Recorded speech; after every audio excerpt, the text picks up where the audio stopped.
All right, what is going on, everybody? How you doing? Welcome to another episode of Talking Buffalo. Before we even get into today's episode, I wanted to say something right at the top to kind of forewarn you guys a little bit. If you happen to be watching this on the YouTube side, there has been some significant audio issues going on that I simply have not been able to figure out. I've done a ton of testing, and it appears to be the StreamYard app. It is just making my mic cut out, and you're hearing really bad static, and it makes for an unpleasant listening experience. I'm going to try to fix it in post, but if you're listening and you start to hear that static and it's out of hand and it's bothering you, the only thing I can suggest for now is that you go and listen to the show. Apple, Spotify, there's zero audio issues there. The sound is perfectly fine. But for whatever reason, and I know it's a StreamYard issue, my audio is just cutting out and you're hearing some nasty static and it sounds terrible. I'm going to start looking into some other potential video recording alternatives to get that fixed as soon as possible. But I know a lot of people like to watch the show on YouTube, and I've been getting a lot of comments lately about some flawed audio, and that bothers me because I take a lot of pride in how this show sounds. So if that's happening with the show, and I won't know until after the fact, I think I might have just heard it right now on the microphone. I'm hearing it cut out a little bit, but anyway, yeah, go listen to it on anywhere on the audio side, wherever you get your podcasts, and it'll be fine while I continue to work on that. On that note, welcome to another episode of Talking Buffalo, your weekday daily driver for Buffalo sports talk and more. I can feel it as I'm talking right now. Anyway, if you're listening to it, you're not hearing it, so maybe I should stop worrying about that. My name is Patrick Moran. Thank you for listening to the show. I probably don't even want you watching it right now, although I will try to fix this audio in post. I do want to thank today's sponsor, Sunny Reds, 1531 Abbott Road, minutes away from Highmark Stadium. Great wings, great vibe, great place to be. All right, I'm going to put aside the audio issues and hope that it all works itself out. This is our Wednesday show, which means, as usual, I'm joined by my good friend, Matt Warren from SB Nation. I'm heavily distracted, Matt. This is in my head right now. What's going on, buddy? How you doing? Okay. Sometimes a builder is limited by his tools from time to time, and it's okay, Very man. True. Very, very true. Look, I've done everything I could possibly do. I've tested my mixer, the XLR cord, the microphone, and it's only happening when I'm recording on StreamYard on the video side. Kind of happened yesterday. So I had Tim Graham on the show yesterday. And by the way, go and listen to that show if you have not heard it.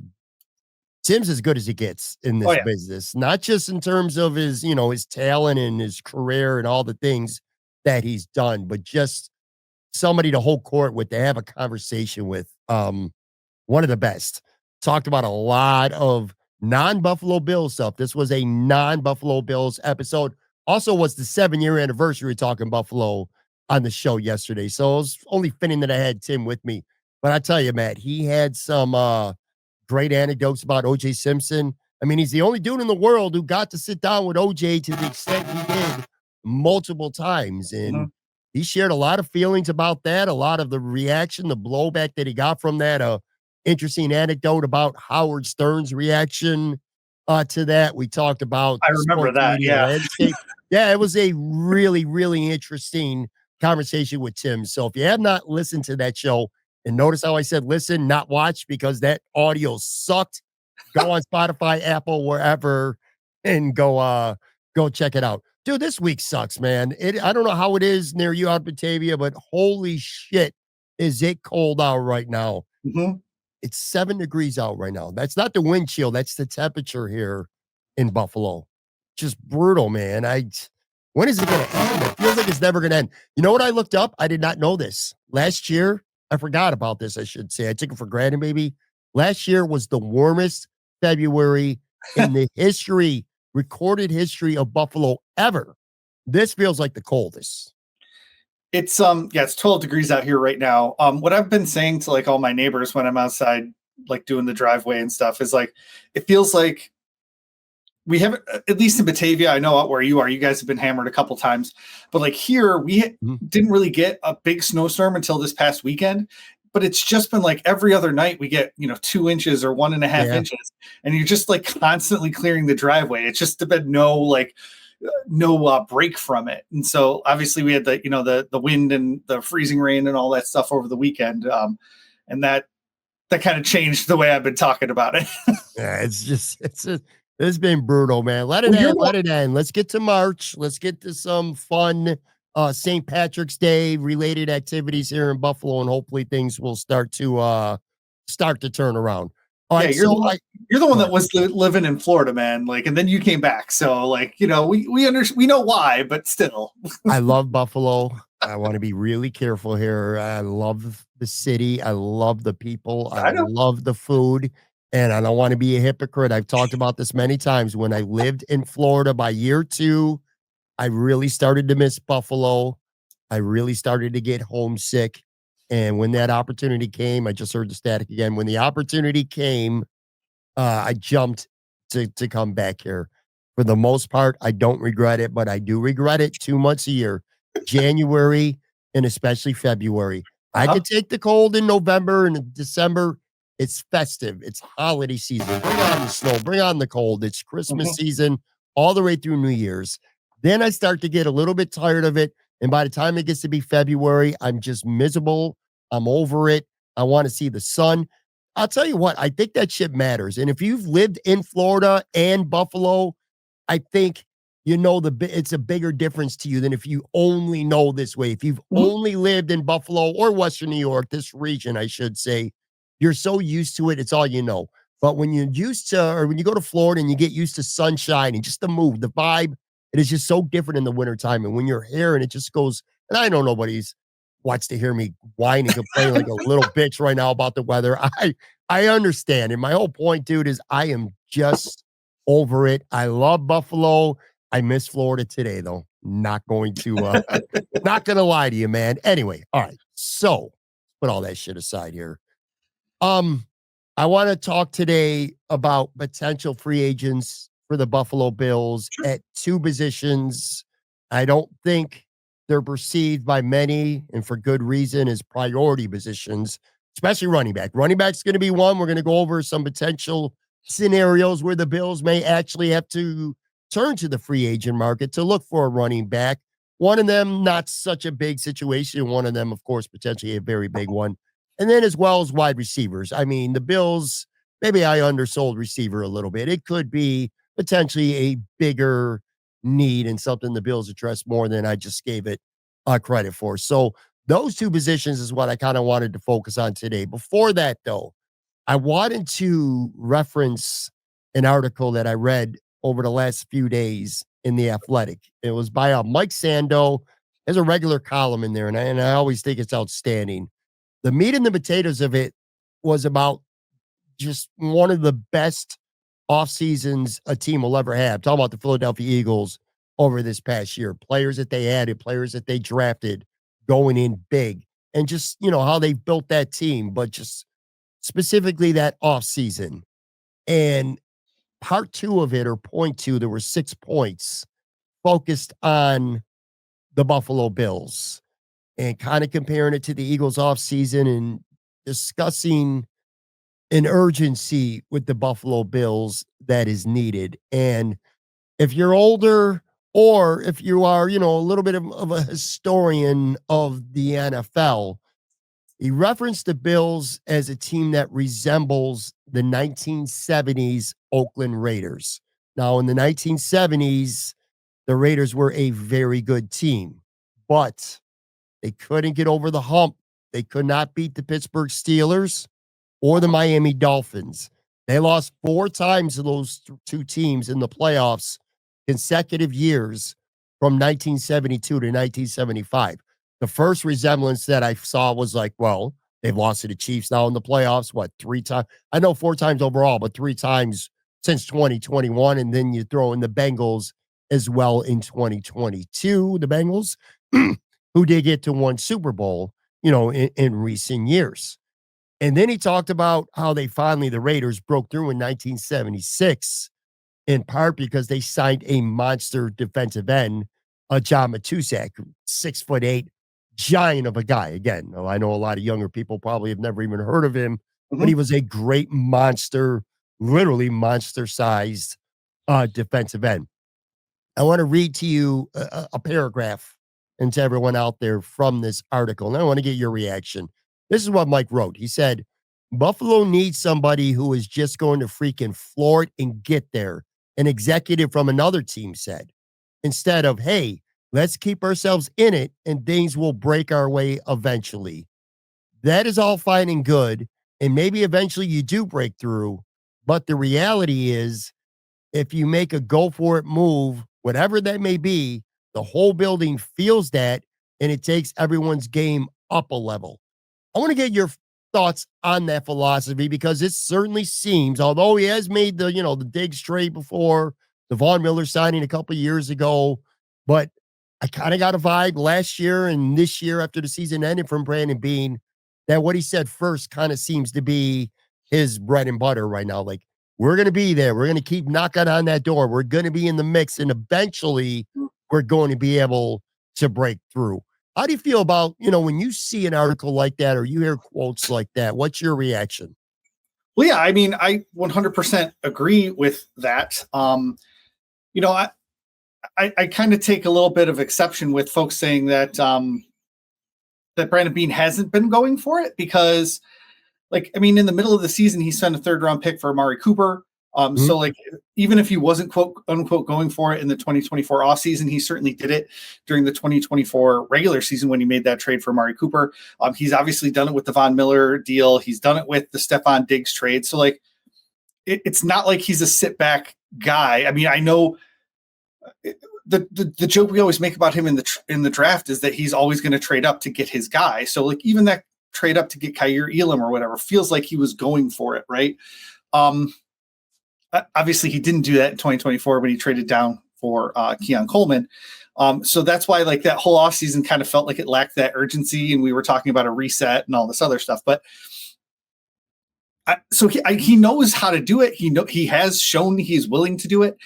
So, like, part of me thinks that he's gonna do something this offseason that folks don't necessarily expect, and we'll see what it ends up being. I'm certainly not going to be out here saying, like, oh well, the Bills are definitely trading for Hendricks or Myles Garrett or whoever. So, like, I'm not going to put a name on it, but I know Brandon Beane's doing something to make an impact on the defensive side of the ball in particular. Yeah, you make a good point too. You do have to consider the fact that he gave up a day two pick in season for Amari Cooper, who's Mhm. one of the better receivers in the NFL. He certainly was one of the better receivers in the NFL. Statistically, you didn't really see that for the Bills down the stretch, but still, that was a significant move. It wasn't nothing. You could even go back to the year before that, where he traded a day two pick. Now he got a fifth rounder back, but Mhm. they traded for Russell Douglas in season because they needed it. Now I don't know if these are necessarily like all in moves, but there's certainly moves that are trying to win a Super Bowl that season. I'll say Well, that much. right. And, like, if we ended up talking about free agent cornerbacks that the Buffalo Bills could sign, Rasul Douglas is near the top of that list. So Yeah, when you're talking about, especially making an in-season move, but when you're talking about making moves, those, like, ultra talented players don't usually get dealt, unless, like, there's some sort of extenuating circumstance, like we saw with the Deshaun Watson or someone else. But that's why we don't see those big massive trades, because teams hold on to those players. So whether it's like a massive free agent entering the market or somebody going on the trade market, it's not like I know I'm kind of defending Brandon Beane here, and he said the exact same thing in his postseason press conference. Like, game changers don't grow on trees or whatever he said. Like, if somebody offered me one, I'd certainly take the call or something like that.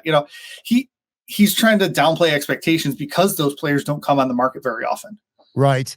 That's what I was gonna say too. Maybe it's like what he's saying, not even what he ultimately how he ends up acting. It's like what Right. he is saying right now that might give you a little bit of pause and might make you think that, hey, we're in this for the long haul, man. We're not going to try to go get that one player. In fact, he used the term that it's dangerous to operate that way, or it is dangerous to try to think of only the Kansas City Chiefs as the team that Right. you're trying to figure out a way to beat. But it's not. I mean, he admits it. Like, I mean, he's not building for the Chiefs, but like building to stop the Chiefs is also going to help you build to stop the Bengals, or I don't know Sure. what other team are we worried about? The Ravens are built obviously differently than the Chiefs are and the Bengals are, relying more on their run game and things like that. But it's not like the Bills don't have like horses to compete with those guys. Like adding a game breaker at defensive end would help you against every team in the AFC and the NFC. Like, right, exactly, man. It's like it's like not gonna help you beat the Steelers, right, the Dolphins and, and stuff like that. Quick little side note too, because it does pertain to free agency, although we're not talking about corners today, but you did mention Rasul Douglas being third right now. And I think SB Nation, but also PFF, I believe he's the third highest ranked corner, free agent corner available as well. We'll get to corners at some point. That's not going to be today. But when you said that, it instantly reminded me of, and this is be a little bit of a spoiler alert for down the road. I have already started studying corners near the top of the draft. Like I could totally foresee a scenario right now where the Bills take a corner in the first round. And if you think about it, it can make logical sense. Let's say you make Christian, which I certainly think he should be. Let's say Christian Benford is your top priority. Let's take the position and how thin you are on your roster with it. Let's make him your top priority. Let's say you sign him to a 4-year extension sometime this offseason, maybe over the summer. I don't know, whatever. But you got him locked up and you could go get a first round corner that you can lock up for 5 years. Now you got to hit on it. Brandon Beane has not been great hitting on these first rounders, especially the last time he took a corner. But I started thinking in my mind, I'm like, you could have your corner tandem set for the next 5 years with the Buffalo Bills by taking a corner in the first round. And the fact that there's only two, I believe it's Reed and Chavarius Ward that are like the top two on most boards right now. Yep. I don't know if the Bills want to pay for one of those guys. And if Rasul Douglas is 3, and I got some reservations about him right now, I think looking at the draft for a corner could be an incredibly feasible option. And maybe you get a better, because I still think you need to upgrade Kyrie Elam, who I do not think will be on this team next year. You want to get a Levi Wallace type veteran to be that third corner. But anyway, just foreseeing the future a little bit, and we'll talk about that on the coming weeks. Before we get to running backs and receivers, though, I want to ask you a couple other things. I really, as I spend more time reviewing this season and thinking about this season, getting back to Brandon Beane here, look, I want to be careful because I don't want to criticize Brandon Beane a lot. I think he's done a lot more good than bad. But I look at this season and I look at how the Bills fell short in the AFC Championship game and that they lost by a field goal. And I look at these 2024 draft picks. And right now, Matt, this could change, and I'm sure as shit hope it does in the next 2 years or so. But this 2024 draft class right now from last year looks crappy. It's a really bad draft class through the first year. Keon Coleman kind of goes without saying. Man, oh man, would you love to be able to, and I just heard it again, would you be able to love to get Xavier Worthy? Or you know what? Maybe you still make that trade down. You go get Lamb McConkey with that pick. And I know a lot of people say, well, he's a slot guy. Shakir plays there. You can make it work. You can have multiple receivers who can kind of do the same thing. He separates, he catches the ball, he makes things happen. It's just Keon Coleman concerns me. I'm concerned about Keon Coleman. I thought he had flashes before the injury, and then I thought he was borderline useless when he came back from the injury. I mean, let's just call it what it is. He was useless in the playoffs, including the Chiefs game. Old Bishop. Right now, I'm like, boy, Cameron Kitchen, who went a round later to the Rams, man, I'd like to have him right now as that center field free safety. He's really, really good. I got concerns about Cole Bishop. I also listen to people that I respect. I'm rambling here. Can't help myself. Tyler Dunn had a podcast on Go Long with Jim Anos a handful of days ago. I talked about this with Joe from Queens on Sunday. He said Cole Bishop is terrible. That kind of took me back. He goes, I think he's a terrible player, and he's basically a linebacker playing safety. Jim Manos said that? Yeah. Yeah, go listen to it. It actually took me back. I was very surprised. He Yeah. said he's terrible. He didn't say like he might get better in years 2 or 3. He said he's terrible. He looks like he should be a linebacker. And then Dwayne Carter. I mean, he was awful. He was terrible this season. He barely did anything. He was awful against the run. Joe Marino from Lockdown Bills, my guy, he's one of the most optimistic but truthful Bills guys out there. He's really, really low on him right now. I mean, Jordan Phillips is a significantly better backup to Ed Oliver, that 3 tech, than Dwayne Carter right now. That's a bad draft class through year 1. But man, if any of those guys step up and they play well, or Dwayne Carter even suits up and they make a play or two, they probably beat the Chiefs, man. I'm concerned, and it bothers me when I look back at this season at how bad this rookie class looks 1 year in. Okay. Yeah, I mean, Keon Coleman's numbers I thought were okay. If he played in 17 games or even 16 games, his numbers would have been better. Mhm.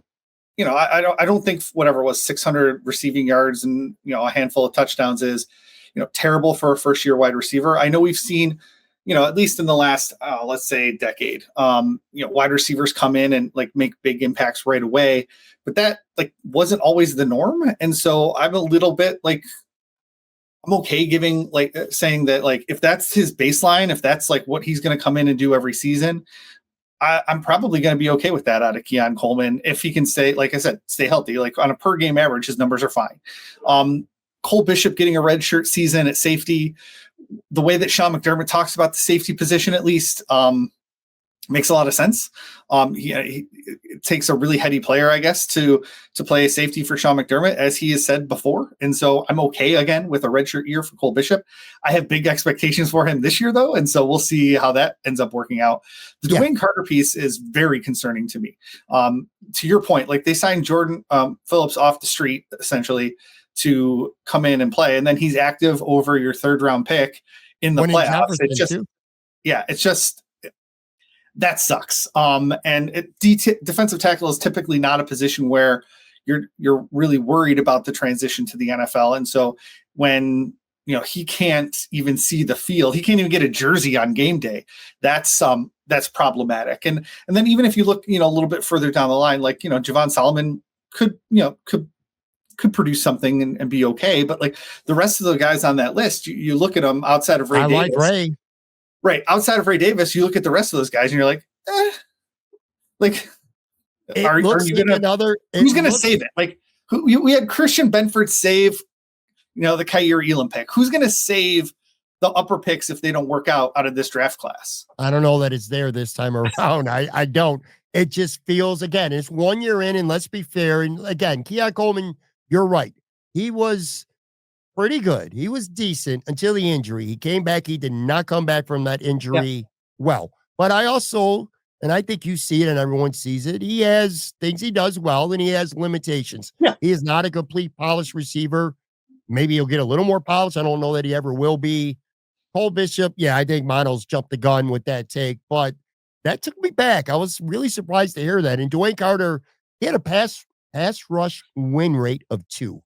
Daquan Jones, who was not good this year and may not be back with this team, we'll get to him another day, his pass rush win percentage was 10%. Dwayne Carter's was 2.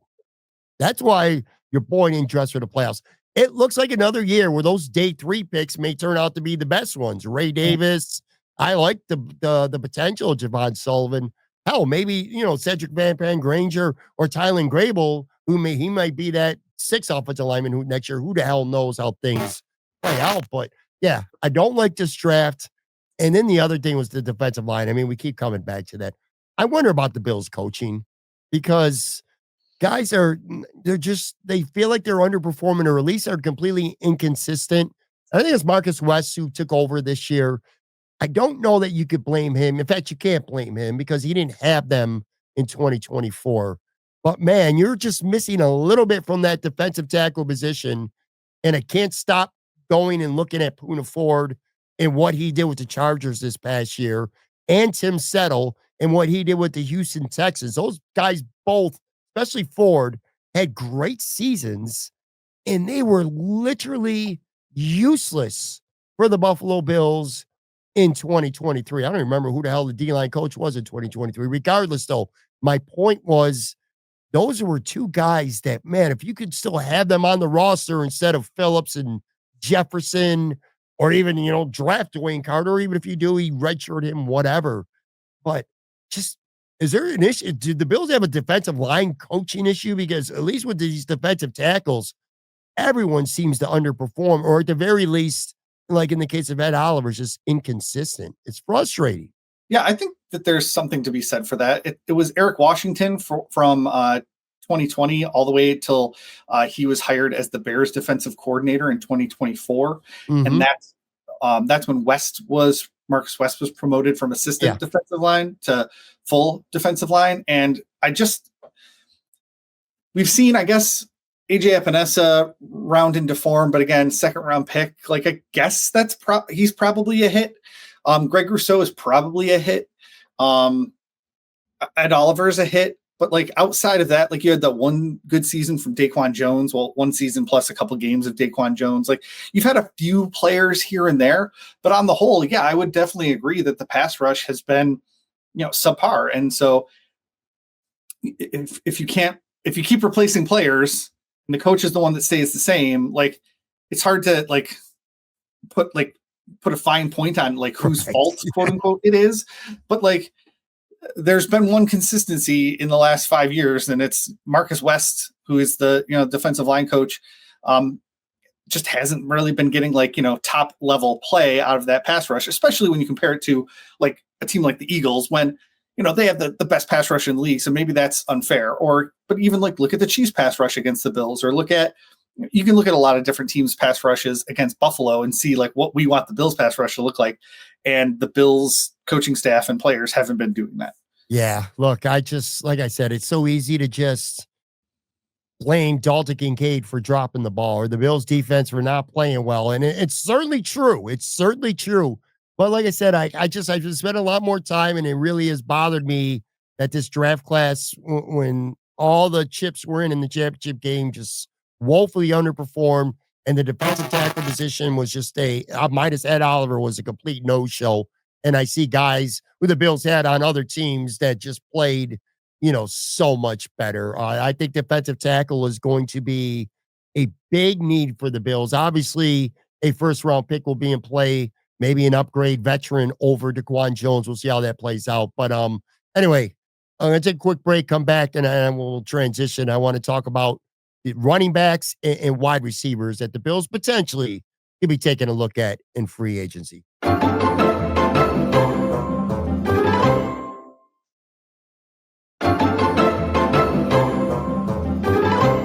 All right, I am back here with Matt Warren from SB Nation talking about some Bills potential free agents. Like I said at the beginning of the show, listen on Spotify or Apple if you want perfect audio. I'll see what I could do on the video side as well for this. I want to spend some time, Matt, now talking about some running backs. And let me preface this, okay? It may not matter. The Bills very well may not even need to look at all in the running back market. In fact, I hope they don't, okay? But just strictly for the sake of discussion today, okay? Let's say they don't re-sign Ty Johnson. Ty Johnson is a free agent, okay? It's at least possible. I mean, the Bills signed him last year for 1 year, $1.13 million, and he was incredibly valuable. The Bills would be idiots to not bring him back right now, especially if they can afford him. Well, let's just say that some team out there says, you know what, I look at Ty Johnson and this guy could play a lot more. I'm going to give him $3.5 million for 2 years, 3.5 per. And the Bills just for whatever reason are like, nah, we're not going to match that. That's the assumption we'll look at. Or potentially the even bigger one. I mean, very unlikely, but let's say Brandon Beane has said, you know what? I already know we ain't paying James Cook. This is going to get ugly. He's going to hold out. Let's see if we could trade him. And the Bills swing him as part of a trade. Maybe they get a good pick for him. Maybe he's part of a trade that gives you that big defensive edge. I'd say there's about a 2% chance this happens, but I'm just painting a scenario where you could be looking at running backs. I want to go through all I'm going to run off some running backs to you, Sure. and you tell me. We'll go by your SB Nation list, by the way. I'll use these to start too, in terms of running backs that are potentially out there. I'll count down. These are the top 10 free agent running backs per SB Nation right now, and I'll count down from 10 to 1. Samaje Perine from Kansas City, AJ Dillon, Green Bay, Jalen Warren could be intriguing. God, he's Ty Johnson on steroids. But anyway, he's only restricted though. All right, never Right. mind. All right, but we'll include him. Jordan Mason, another restricted free agent. Javonte Williams of Denver, unrestricted. Rico Dottle of Dallas. J.K. Dobbins from the Chargers. Nick Chubb, a name everybody knows well. Cleveland Browns.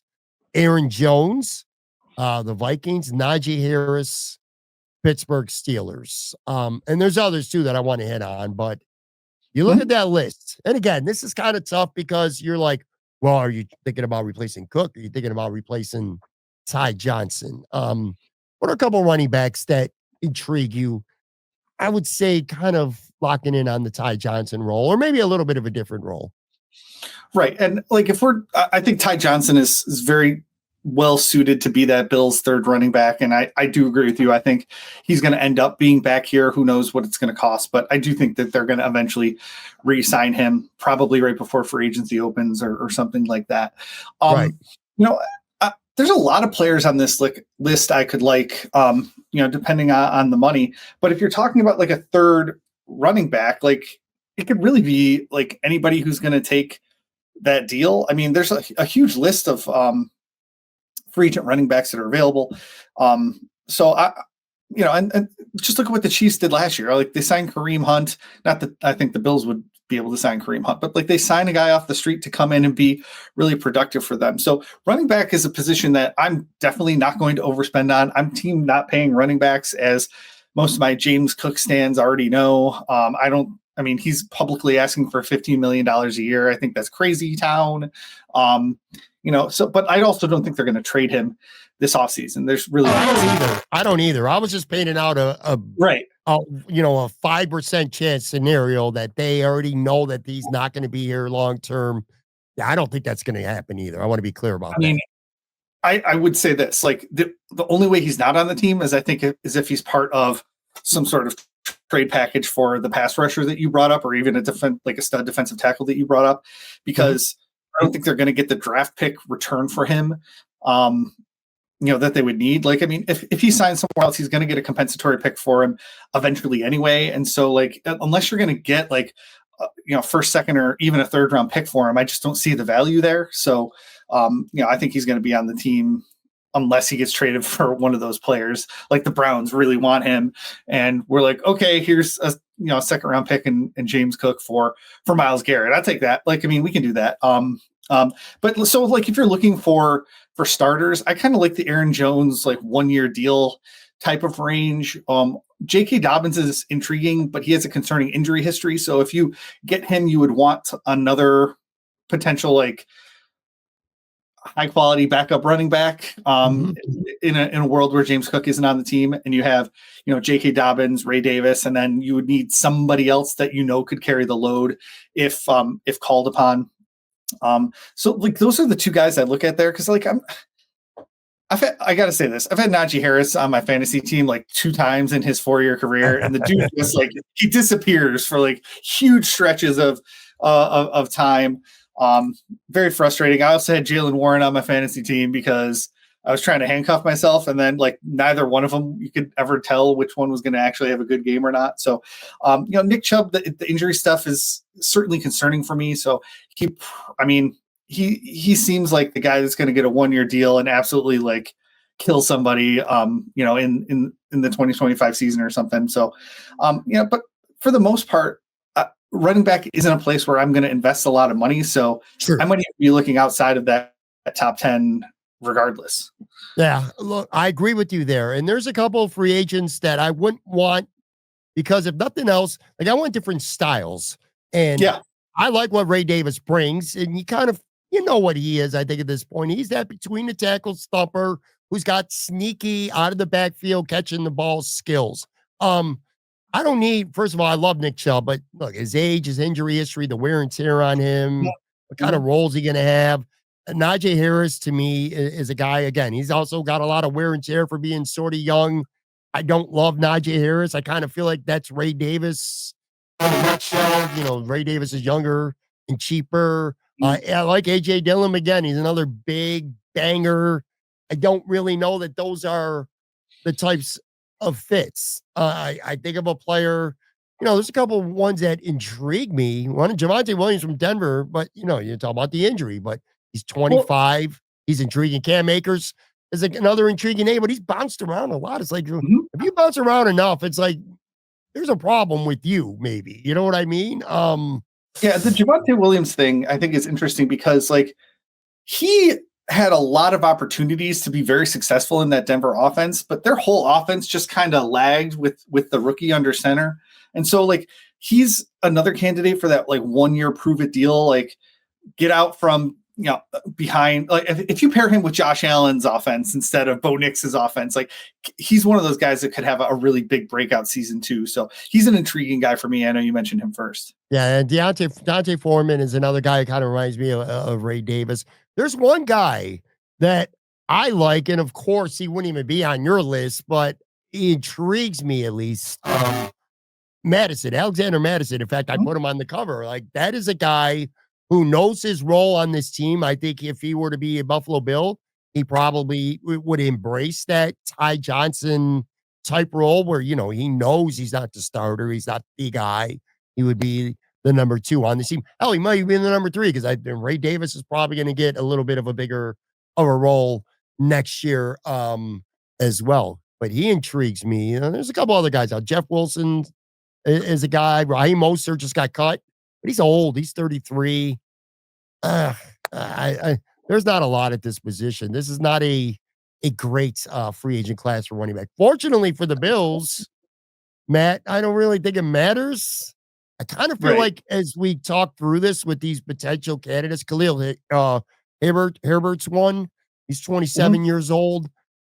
My takeaway is this, dude. Bring back Ty Johnson, please. Yeah. Bring back Ty Johnson. Let's be done with this. Let's run it back.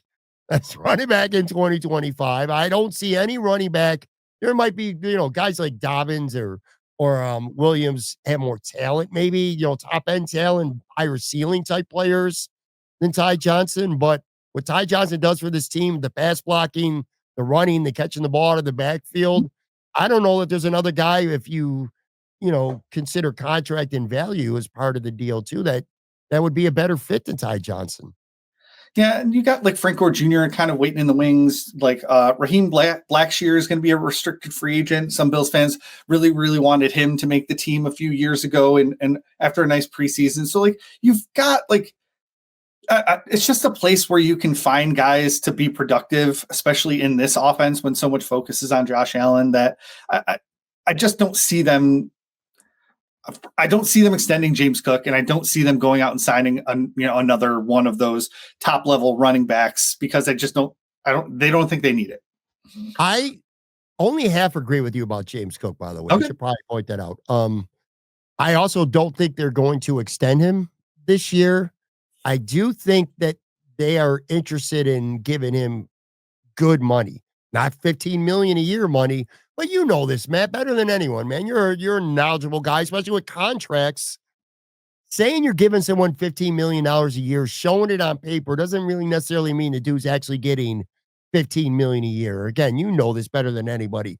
You could structure a contract where it's window dressing. It looks like, hey, James Cook, you're giving him, $60 million over 4 years. It's all about the guaranteed money. What's he going to get in the first 2 years? Being able to kick that can down the road in the back end of his deal or cut him after 2 years. Brandon Beane has been really good at structuring contracts that he could get out from. So I do see a scenario where Cook does get paid, but maybe it's like 2 years, 24 million up front, even though it looks like 4 years, 60 million. It looks like he's gotten what he wants. That's what agents want, that W. But it could be a scenario where he gets a certain amount of money guaranteed and something. That's the real part of the contract. I don't think they want to lose James Cook. You lost Stephon Diggs last year. James Cook, without question, is the best non-Josh Allen weapon on this offense right now. I'm not looking to lose him anytime soon. Yeah, but as I wrote on Buffalo Rumblings this last week, like if you look at the running backs that are making 10 million and more per season, Mhm. so even your 2-year, $24 million upfront thing, like if you look at any running back making more than 10 million, they're playing, 60% of the snaps, Or more. 65% of the snaps, and James Cook's just not doing that. And again, he could say, well, I'm as productive in fewer snaps, so you should pay me like, those other guys. But like you're not on the field for third downs because like Ty Johnson's coming in for that. You're giving some run to Ray Davis. Like at some point, like David Montgomery makes 9.125 million per year. He's he's the top one that's in like a running back by committee type of situation that James Cook finds himself in. And so I definitely understand James Cook's push for it right now. Wanting to get that guaranteed money locked in as early as possible, just in case he gets injured next year or something falls off or whatever. But if I'm the Bills, I'm not signing him for anything more than like 10 million a season or 9 million per season right now. And that obviously does not sound like what he wants to sign.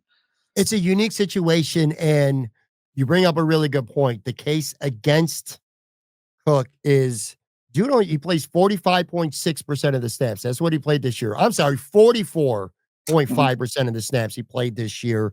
He did not have more than 60% of snaps in a Bills game this entire year, with the exception of week 1 against Arizona. He played 61% of the snaps. That was the season high. So you have that, and the fact that he is a lousy third down pass. He's a lousy pass blocker. So when he's out there, if you're throwing the ball and he's not going to be part of the route, he's borderline useless because he is a terrible. You better make sure that a team's not blitzing. Let's just put it that way. If you got James Cook out there pass blocking for you. So there are definitely cases against giving him, that big time top 5 to 8, 9 money as well. Again, though, I look, you can give him a modest raise, or you could just, you got 5.5 million this year. And, if we really want to keep you, we're going to slap that tag on you next year. It could get ugly. I'm worried about this summer, potentially you being a little bit ugly as well. Hopefully that doesn't become too much of a distraction. I get a sense that the Bills and Brandon Beane are already preparing for a potential James Cook holdout, which maybe they go get a guy, one of the ones that we've talked about for this scenario. Well, the franchise tag for 2025 for running back is 13.6 million. If you're going to give him that much money, they're going to sign him to an extension. So I don't think there's a scenario where they franchise tag James Cook a year from now.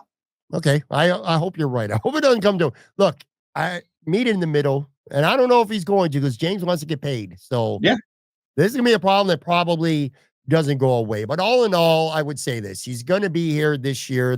However it plays out financially, he's going to be here. And then Ty Johnson's the big one. I'm just down to run it back. Wide receivers, definitely a different story because it's kind of it's sort of a need to begin with. And B, you got Amari Cooper and Mack Hollins as free agents right now. I think the expectation is Cooper coming back would be probably considered a long shot, not out of the question, but a long shot. Whereas Mack Hollins feels like just a fit and everything. He absolutely should be back. You would think the Bills are going to bring him back. But look, man, you can never, when you get to the market, like if he doesn't sign before free agency starts, you never know. Stranger things have happened. These guys only get a chance to get these contracts a certain amount of times in their life, in their career. Maybe he hits the market and somebody just gets nuts. It only takes one team, Matt. You know that. Yeah. So it's not 100% until it happens. All right. Let's just put it that way. You look at this class. All right. So I want to run down your top 10 on SB Nation, your top 10 available. These are all unrestricted to free agent receivers. Zay Jones. I feel like Bills fans know him. He's 10 on your list. 9, Noah Brown. I don't want to think about Noah Brown. I'm going to tell you why. I've wanted him like 5 different times now. I wanted the Bills to sign him last year because he was a free agent. I was really disappointed when he went to Houston and then he got cut. I'm like, let's go. He's got to be a waiver pickup. I remember that being a heavy topic of conversation during the season. Ends up going to Washington. Anyway, he's out there. Deontay Johnson, Baltimore. Hell no. 7, Hollywood Brown, Kansas City Chiefs. Very intriguing. Reportedly, Josh Allen has said he'd like to play with him. Keenan Allen, you want to go the old veteran route, 33 years old, still got some game left in him. DeAndre Hopkins looks pretty washed up, quite frankly, with the Chiefs. Amari Cooper, number 4. These guys that Bills fans are like, we could do better. Russell Douglas is the 3rd corner. Amari Cooper is the 4th receiver on these free agent lists. Number 3, Stephon Diggs. I almost want to laugh when I see that, but hey, man. Hey. 2, Chris Godwin. Very intriguing. 1, T. Higgins. Already tagged. Probably not going to happen. I don't see that happening. Technically, he is a free agent right now, though. Anyway, that list. Am I right to assume Hollywood Brown would probably be the one that would interest you the most? Yeah, I mean, he's definitely either 1A or 1B for me. I really like them re-signing Amari Cooper, even though and giving him a full off season in this offense. But again, like they're going to have a much better idea of his skill set and his ability to play in this offense than I will. So, I mean, if they give Amari Cooper, a 2-year, $28 million deal, I am okay with that. I like that idea. Hollywood Brown is like $8 million per season, according to Spot Track, which again would be a really nice addition for the Bills. Like, I don't see them going after Higgins or Godwin or any of those like top guys just because they make so much money, and the Bills have shown that they really don't necessarily want to spend that much money on their wide receiver room. So, Right. Brown missed 2024 with that injury, so it's even hard to gauge what he could bring. But like, he was 3rd in a couple of our voters' rankings, and so like, I mean, he could really be a game breaker at not a bank breaking number, if that makes sense. It makes a lot of sense, man. Okay. I agree with you too, by the way. I mean, look, this offense was great last year.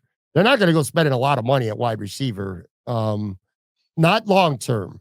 Like I love Godwin, but they're not going to pay him. He's 22 million. That's what Spot Track has him at. Like that's not happening. He's never been the alpha guy either. He's always had Mike Evans protecting him. Yep. He's gonna get paid though. Someone's gonna pay him.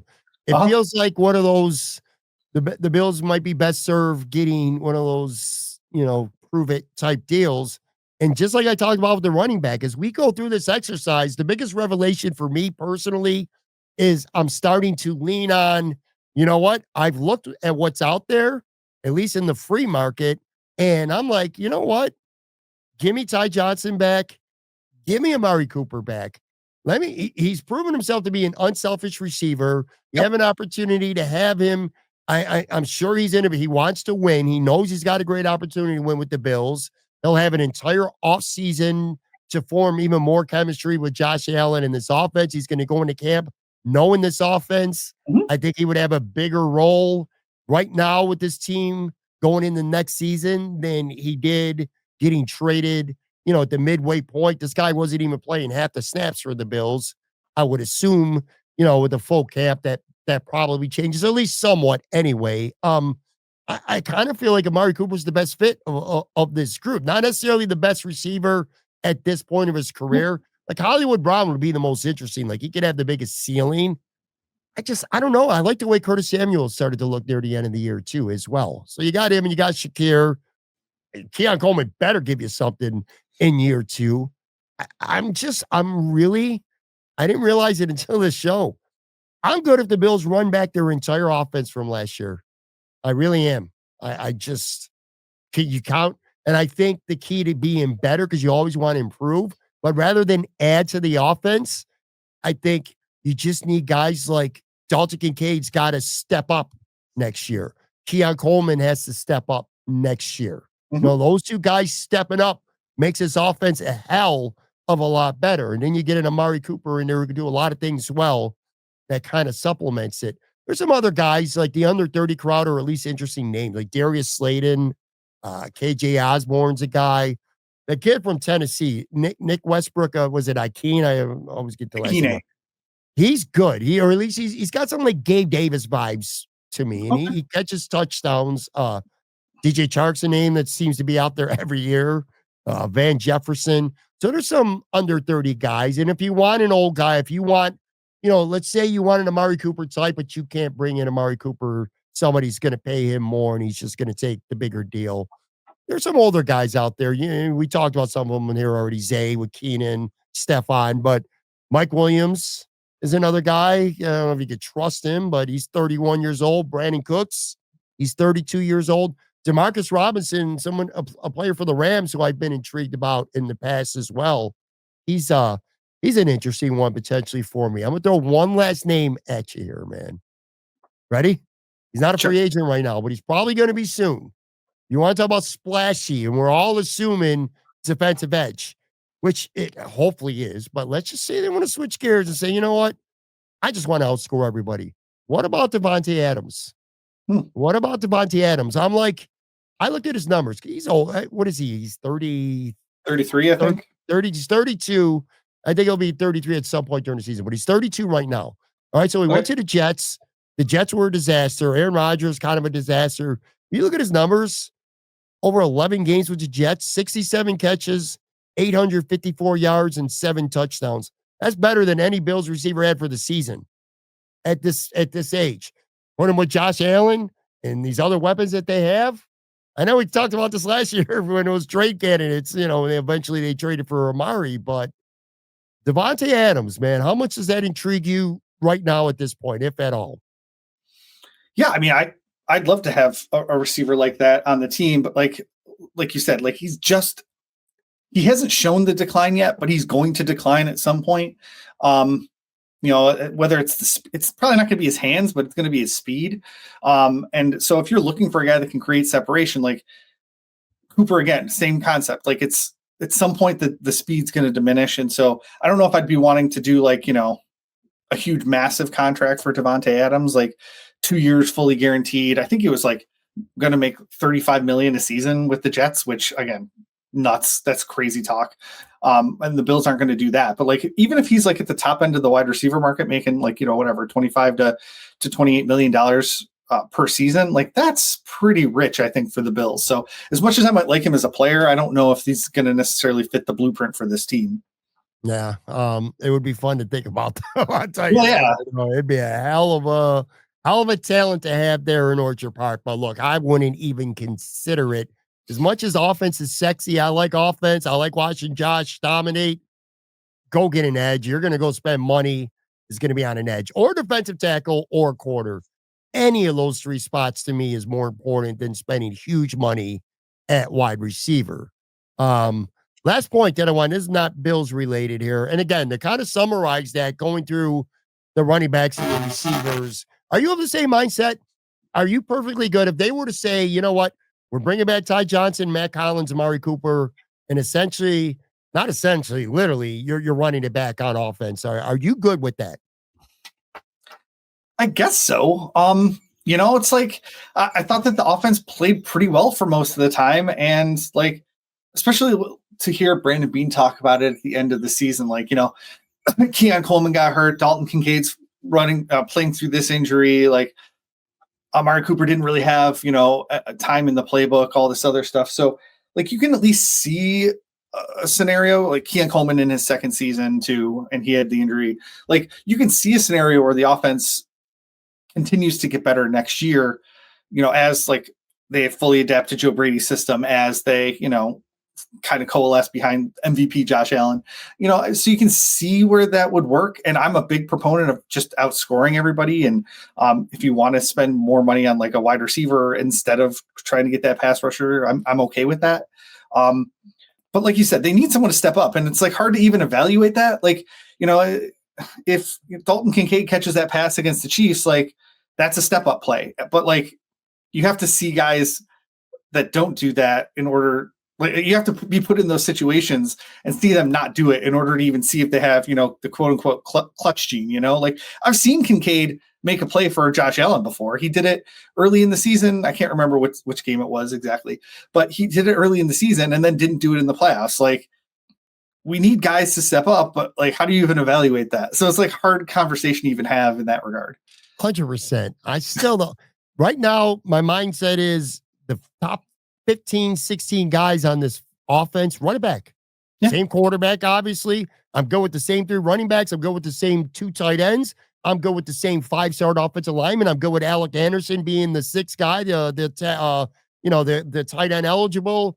And I don't love the receivers, but again, if I could count on Coleman getting better, and if you're bringing Cooper back in this scenario, I said run it back, and Shakir's still ascending. And like I said, I liked what I saw from Curtis Samuel down the stretch. And then you go into the playoffs against 3 really good teams. The Bills scored 31, 27, and 29 points against 3 very good defenses. And you got to, now you've been together for a year.